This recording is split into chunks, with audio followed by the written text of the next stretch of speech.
Sharing this story this morning. I actually sent it to Pastor Sarah when we were in the At Your Table series, just because sharing food and sharing meals is such a huge part of culture in India.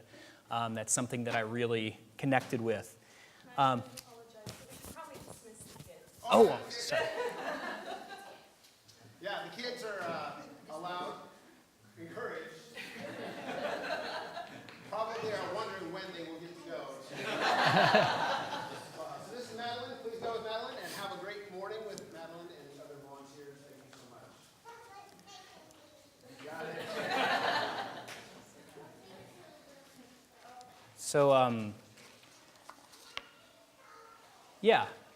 it. This was a story I shared with Pastor Sarah then, and then I was asked to share it today.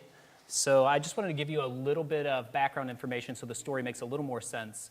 At the time I wrote this story, we'd been living in India about 5.5 years, and 3 days after graduating from college, my wife Amanda and I hit the ejector seat on America and went to India and moved out into the most remote village we could find in the middle of the Himalayas.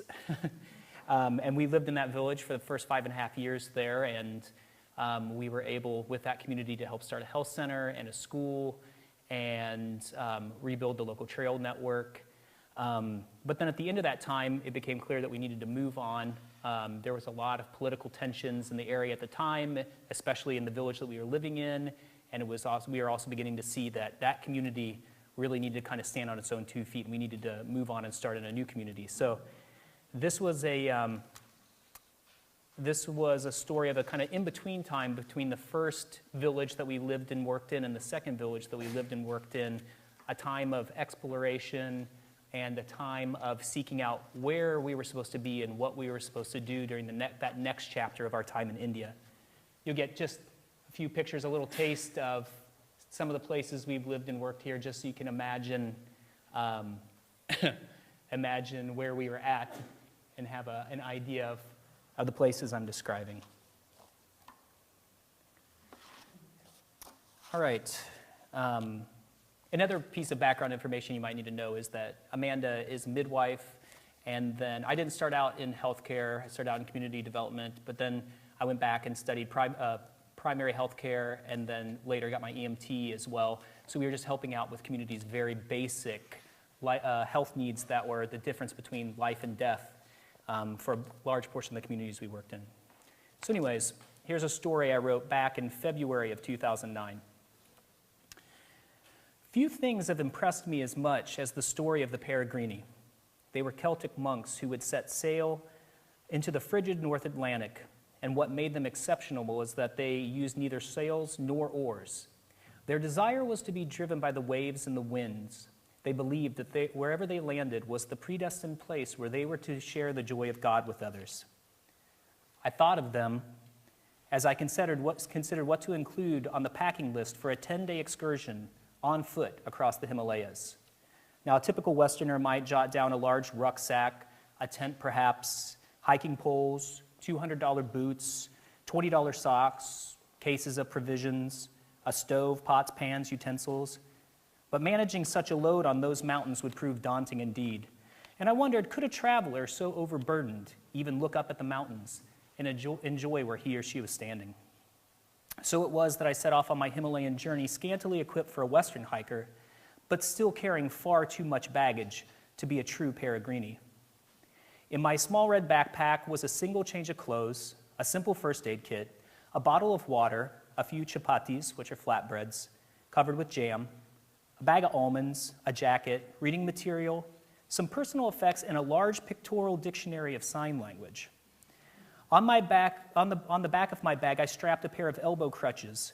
My first destination was Pochok, to visit a girl named Adrena who suffers from MS. I knew the way along only the first hour of the trail. After that, I would be clueless for 10 days of my journey. But before I reached Adrena's house, a boy materialized who had come to fetch me. "They sent me to get you," he said. "How?" I exclaimed in surprise. "They didn't even know I was coming." After the customary cup of chai, I taught Adrena how to use these crutches and gave her a smiley face exercise ball to strengthen her weak hands with. "Last time I was here," I told her, "I saw you using the banister to walk. With these, I think that you might be able to walk again, at least for now." I want you to teach at Father Felix's school. You have a master's degree in English, and the school is short one teacher. Why not earn some money so you can pay for your medications and help your family out? There's many people at the convent who will be willing to help you out. Yes, sir, she replied. I've been thinking about it since the last time we met. Now that I have these, maybe I could do it. Do you remember the parable of the talents? I asked her. You have a beautiful mind and a good education. If you bury that in the ground like an unfaithful servant, that would be a great waste for you and for others. The route from Pochok to my next stop, Lungshao, was a mystery, but just as I was about to leave, Adrena said to her little brother, Hey, Bai, are you going to Sankei today for the polio drops? In India, when you don't know the way, a friend always appears in the nick of time. He and another sister led me as far as Majandara. They pointed to the mountain across the valley. That over there is Lungshao. Go down, cross the river on the suspension bridge, climb up the mountain on the other side, and you'll get there. The path is very recognizable, he assured me. We parted ways, and following his instructions, I made the hour journey alone. Upon arrival at the local primary school, I found a Lepcha cultural festival in full swing. A man in full traditional garb came up to me and said, My name's Thomas. Sister Chunku called me from the convent. She said you might be arriving tonight. Since you've arrived, you'll stay with me. In India, when you need a place to stay, a friend always appears. I was taken to a tent where the festivities were already underway. I couldn't exactly understand what was going on because the MC was speaking in Lepcha instead of Nepali. But it seemed obvious enough that I was supposed to shake the hand of the old distinguished-looking gentleman in the ornate dress. And when I did, the crowd shouted in the universal salutation of Achule! With such enthusiasm that it startled me. Children were dancing, young men were playing sarangis and tunas. After a heavy lunch, Thomas Lepcha led me to his house. As the sun set, his children showed me the birthplace of Acho Gebu, the ancient king of the Lepcha clan. Soon it was dark, but a half moon illuminated the village in pale blue light, and by the dim light of an oil lamp, I opened my first aid kit and treated Thomas's aged mother's damaged knee. Tomorrow there's a large funeral in the village of Nimbusti, said Thomas. Why don't you come with me? In the morning, we woke and began our trip to a village that I had not even intended to reach. As we walked through the jungle, 2 men fell in beside us. Representatives, they informed us, of the new emerging political party, the one that had been causing so many problems in our previous village. I silently nicked them greasy and sneaky in my heart. So why have you come here to such a remote place, Sneaky inquired of me. Are you on some kind of tour? No, I'm doing research, trying to find out where there are health facilities and health workers. My wife and I lived in a remote village for 5.5 years, and we opened a health center there. Now we're trying to decide where to live and where to work next. This is good. This is very good, Greasy responded, his voice loud and overdone of affirmation. You will have the party's full support. As if I wanted such a thing. Later, I overheard Greasy as he confided to his friend Sneaky. This is the kind of person we need to catch. He'll bring more foreigners with him, and it will mean money. And at that, I almost turned around, but decided to throw caution to the wind and just see what form the day took. In the village of Nimbusti, the 27-year-old son of a rich man had died when he was thrown from the roof of a jeep which was careening down the mountain roads. After the funeral, we were hustled into a tent, and I sat before another feast. I was beginning to feel like a giant white locust who descended on households only to eat up their food. And then the uncle of the deceased boy came up and asked, What else can I get for you, sir? Greasy turned to me, and for a moment, the party's sheen cleared from his eyes. You know, he said, his voice natural, sounding even kindly. In our religion, we say that the guest that arrives without an invitation is God himself coming to visit. The uncle of the deceased then announced in a voice loud enough for the entire assembly to hear, We have an uninvited guest from another land here. Aren't we blessed? Aren't we lucky? It is a great honor to the dead. Bring him more food and something to drink. Later, a man showed us into the monastery, where 24 monks sat chanting for the dead. Butter lamps were lit, incense was burning. A monk in crimson robes was pouring water from a bumpa before the image of the absent son. On the altar, I saw bananas, papayas, oranges, holy tormas, a bottle of Officer's Choice rum, and a package of ill-named Happy Face Fun Time cookies. We were seated in the front. An uninvited guest had arrived. All of the gifts on the altar were for God, and the uninvited guest was God. The gifts were for me.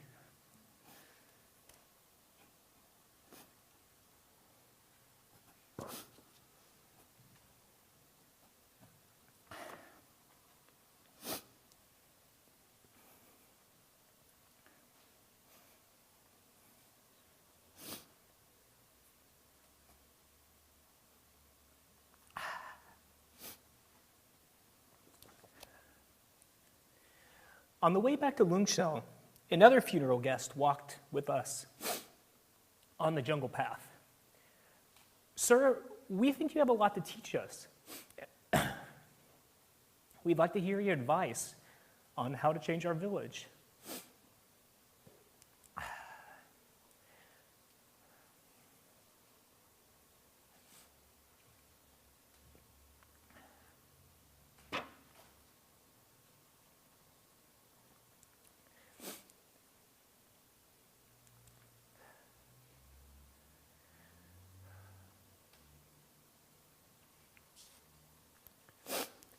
Tonight, there will be a party for you at my house. Please come.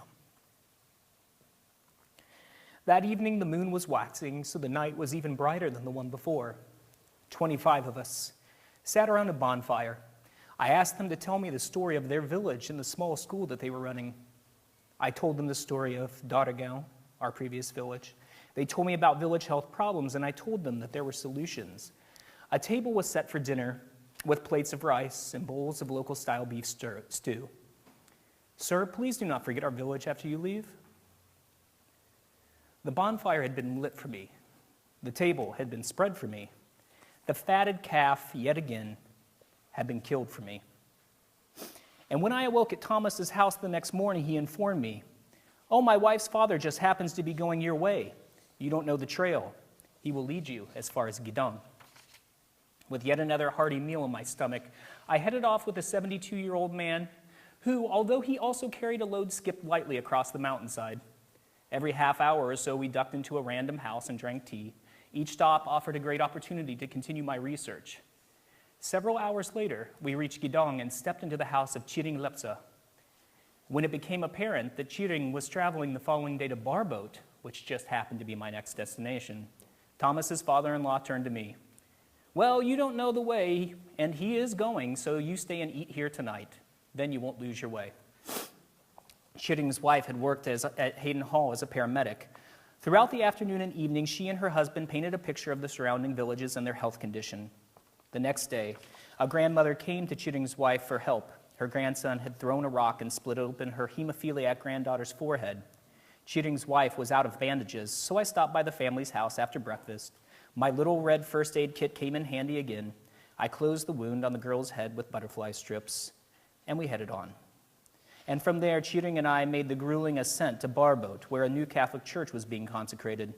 The bishop, Bishop Stephen, had happened to stay at Geet Dublin the night before, so my family caught a ride in his Jeep to come and meet me. After the consecration festivities, which of course included a feast, the bishop introduced us to the sisters at the convent, and they invited us to stay as long as we wanted. We spent a few days conversing with Sister Agatha, who was serving as the local nurse, learning about the remote villages that surrounded the convent. And we ate and drank and enjoyed the company of the convent community. I had been so well cared for along the way that I had never gotten a chance to eat those chapatis with jam or even drink the bottle of water I had carried in my backpack at the onset of my journey. I had to throw it all out. Amanda, Asher, and I took the short hike from the convent to Cruz Dara, which means Cross Hill. And after passing ramshackle stations of the cross and a collection of dirt mound graves, we arrived at the small precarious summit. I had first viewed the cross perched atop this ridge while working the previous May on a bridge in the valley of Rategang. A cynical thought had crossed my mind as I carried rocks to build the bridge's abutments.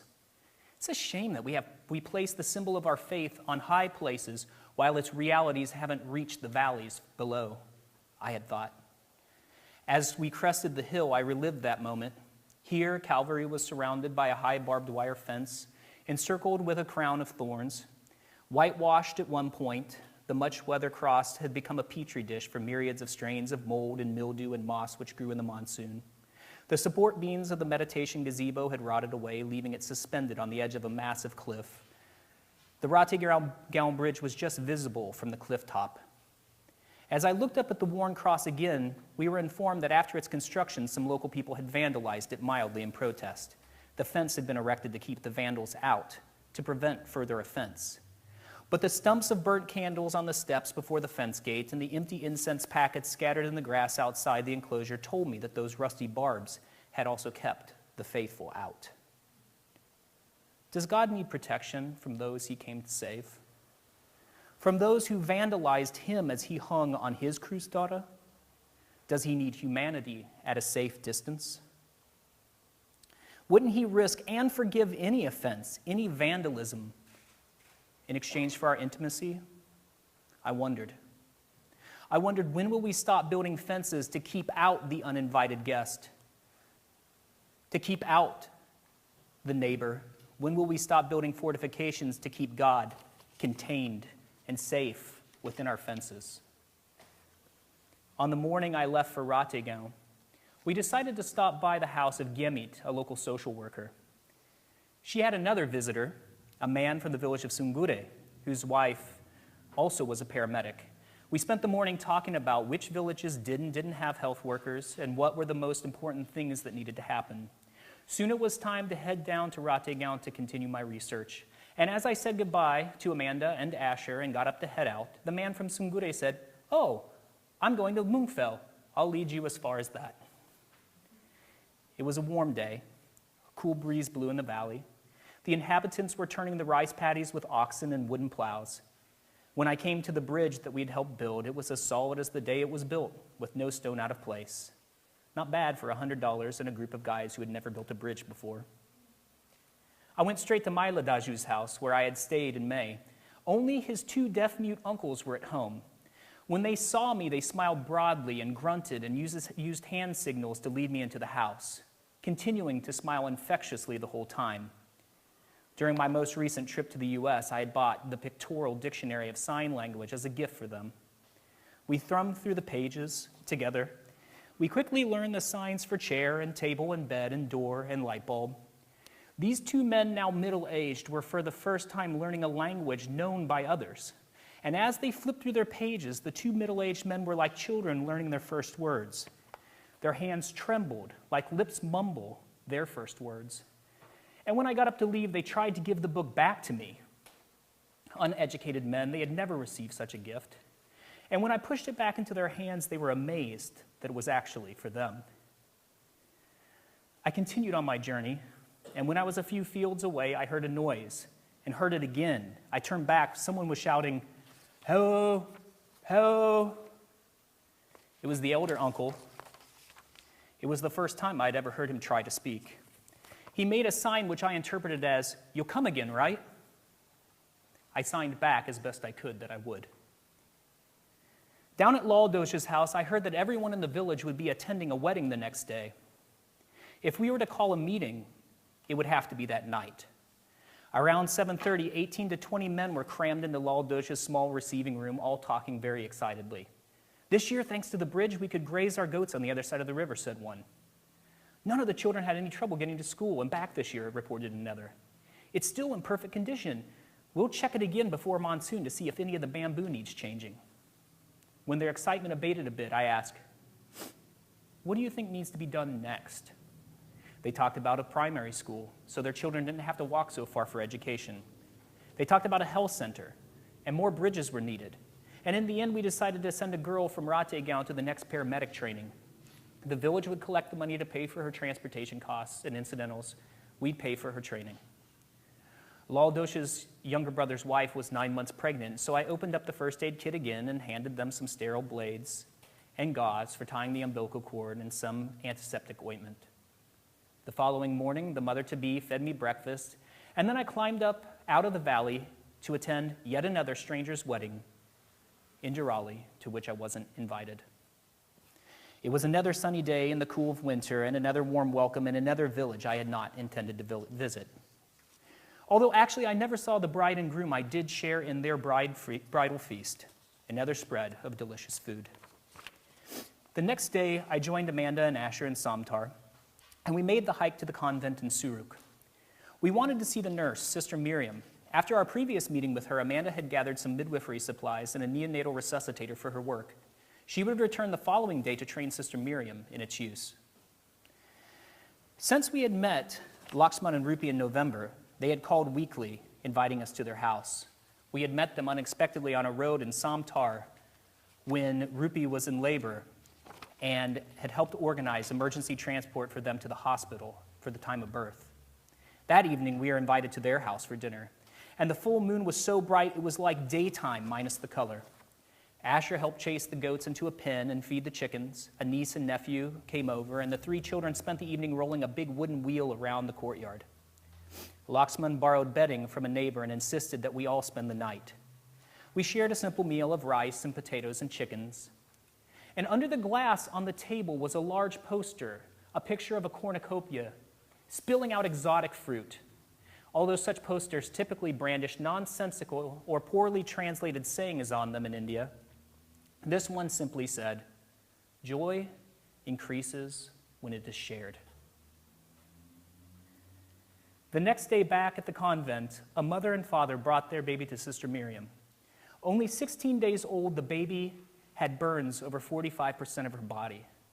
They had left the baby unattended in the house as they cooked dinner, and a kerosene lamp had fallen from the window to her bed, and the drunken father was passed out, and her deaf-mute mother was unable to hear her cries, only suspecting that something was wrong when she smelled the burning plastic and flesh.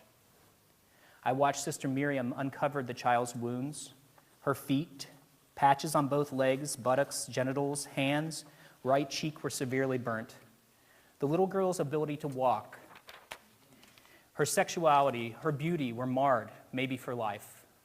My much depleted first aid kit still contained just 2 packets of petroleum-infused burn bandage, which I had decided to always carry with me.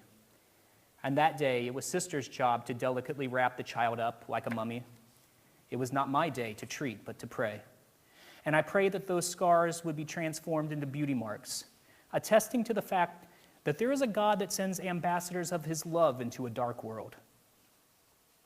At each of the convents which I had visited, I'd seen a small placard hanging on the wall in the dining room which read, "Christ is the head of this house, the unseen guest at every meal, the silent listener to every conversation."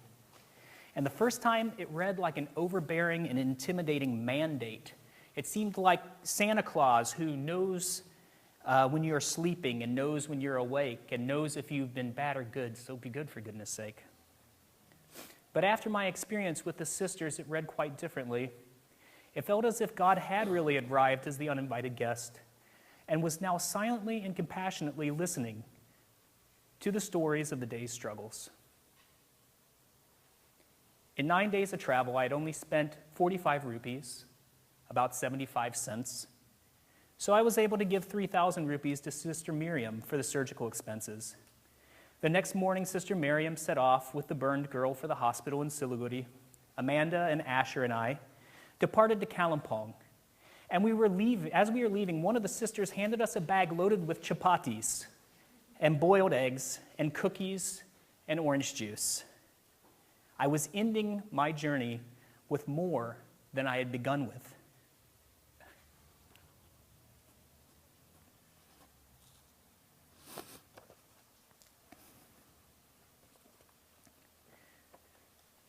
The loaves and the fishes had multiplied.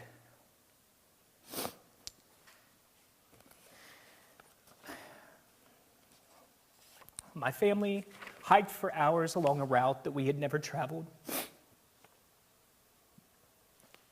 and knew very little about. A mild trail that weaved in and out of mango trees and past hamlets and through rice paddies.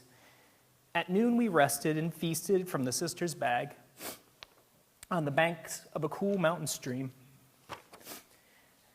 Asher swam naked in the river, and we caught tadpoles. 5 hours and more than 8 miles later, we finally arrived at the construction site for the Tista Dam. Asher got a fresh burst of energy when he caught sight of the cranes and the bulldozers and the dump trucks and cement mixers. Later, we reached a hotel in Kalimpong and had hot showers and fell deeply asleep at our journey's end. Now, some consider the Celtic Peregrini fools who gave up their freedom and threw themselves into a senseless fatalism.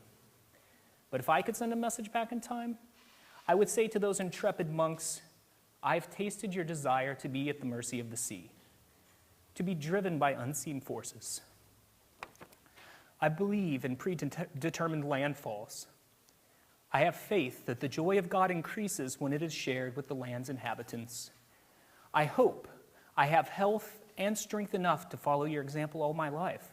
I hope I never put my trust in oars and sails. I now know what you knew. Pure abandonment to providence is a freedom no government can offer nor deny. And to those who are carrying a heavy rucksack up a mountain, I say, look at the load that you are carrying with fresh eyes. Do its contents cheat you out of something greater? If so, put down that load, look up, carry on, and tread lightly. And to myself I say, when you dare travel the world as an uninvited guest, you become a little incarnation of the divine. Do not take that lightly. Do your best to act the part. Be holy as he is holy. And to Christ I say, these few weeks I tried to be like you. I tried to make a cripple walk. I tried to give speech to the mute. I tried to heal a girl's broken beauty. I tried to be divine while living in the flesh and instruct some others to do the same. I don't know if I was successful. In many ways, I wasn't. But in trying to do so, I got to know you better. Please fill in where my efforts fall short. And God, thank you for increasing our joy as it is shared.